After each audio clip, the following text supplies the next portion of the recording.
প্রথমেই আমি এদেশের সম্মানিত আলেম সমাজকে বিনয়ের সাথে অনুরোধ করব, আসুন আমরা ঐক্যবদ্ধ হই। আজকের এই পেকুয়ার ঐতিহাসিক তাফসিরুল কোরআনের প্রোগ্রাম থেকে আমি সম্মানিত আমার মাথার তাজ ওলামাদেরকে জাতীয় ঐক্যের আহ্বান জানাই। পেকুয়ার এই ঐতিহাসিক তাফসিরুল কোরআনের প্রোগ্রাম থেকে আমি আমার সম্মানিত রাজনৈতিক ব্যক্তিবর্গদেরকে জাতীয় ঐক্যের আহ্বান জানাই। অনেক হয়েছে আর না।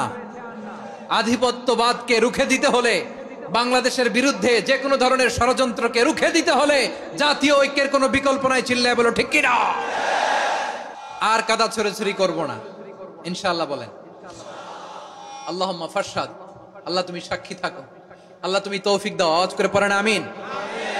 আর একে অন্যকে কাফির বলে গালি দিব না, ঠিক কিনা বলেন? রাজি আছেন?